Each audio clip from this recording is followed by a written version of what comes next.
for this conference, we wanted to make a change in the things we normally did. In the last conference I attended in China, there were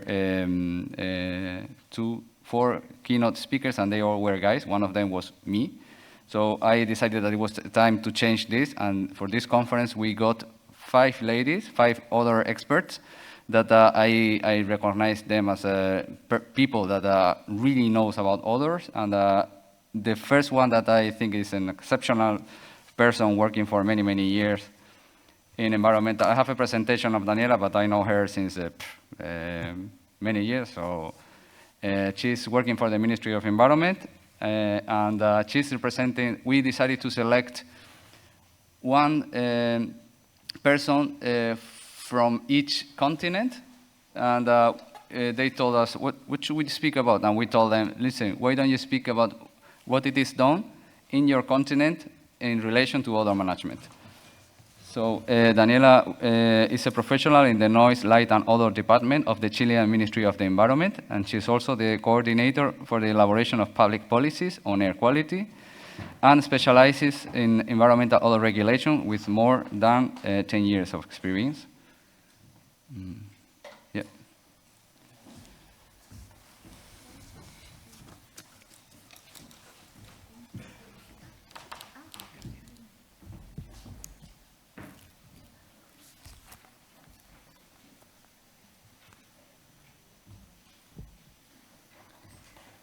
Hello, good morning. Thanks, Carlo, for the introduction. I am glad to be here and represent my country and Latin America as well. I'm a policymaker at the Ministry of Environment in Chile, and my connection with odor pollution started in 2012 when a pig farm provoked a huge socio-environmental conflict in the north of Chile. In that time, no one knew in the ministry what odor pollution is, how to measure odors, and how to solve the problem. We didn't have an odor regulation, and we didn't have the knowledge either. The conflict mobilized the Ministry of Environment to develop a document called Strategy for Odor Management in Chile, published in 2013. So, before starting the regulation process, we adopted international standards for odor measurement in order to be able to define the measurement process.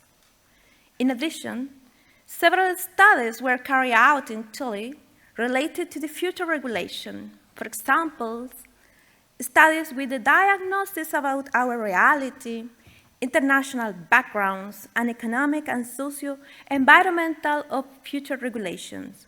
We published other technical guidelines as well. For instance, we already published a couple of years ago the guideline for odor impact assessment of new development, and later we published a guideline which advised how to implement an odor management plan. During that time, we needed to learn deeply the topic. Thus, we organized many events. 2 international seminars were held in Chile, and we organized a lot of workshops as well. After our deep, detailed diagnosis, we decided to develop odor regulation for specific production sectors. Today, we already have the final draft of the first odor regulation in Chile. So that is our story. But what happened in Latin America? Today, Colombia is the only country in South America with a regulatory approach in odor impact criteria. Panama and Costa Rica have only draft. The question is, why are there few odor regulations in Latin America? We can say lack of political will, other environmental priorities, lack of knowledge, maybe too expensive while there are other needs, or lack of citizen participation in public policies. For sure, We don't have a universal answer. We hope that the following, the example of Colombia and Chile, will open future possibilities to other regulation in Latin America. However, there are limitations. I would like to highlight just one: the lack of territorial planning. Because in Latin America, it's very common to build residential areas close to the emission sources. To illustrate this situation, I will show you this photo.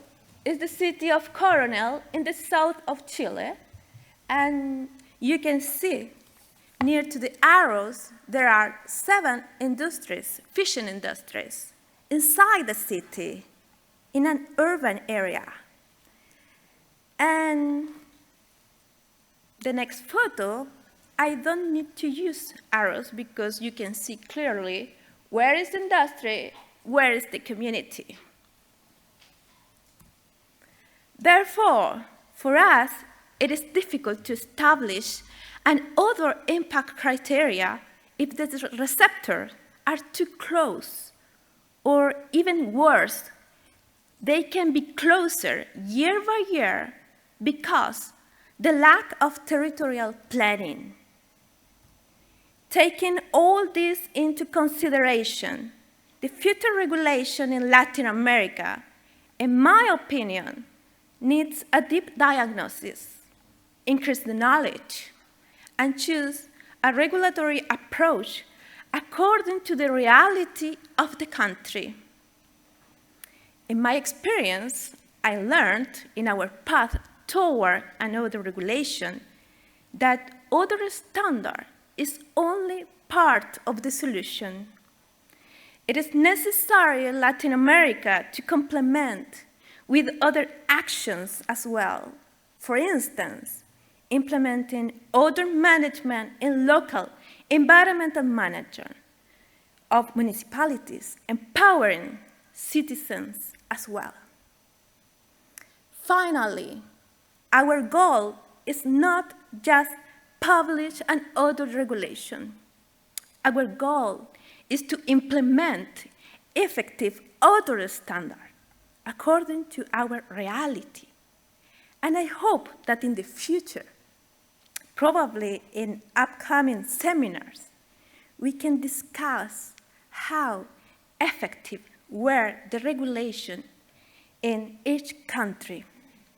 Because my dream is to demonstrate with indicators how the odor regulation have helped to lower the number of complaints and improve the quality of life of people. Thank you.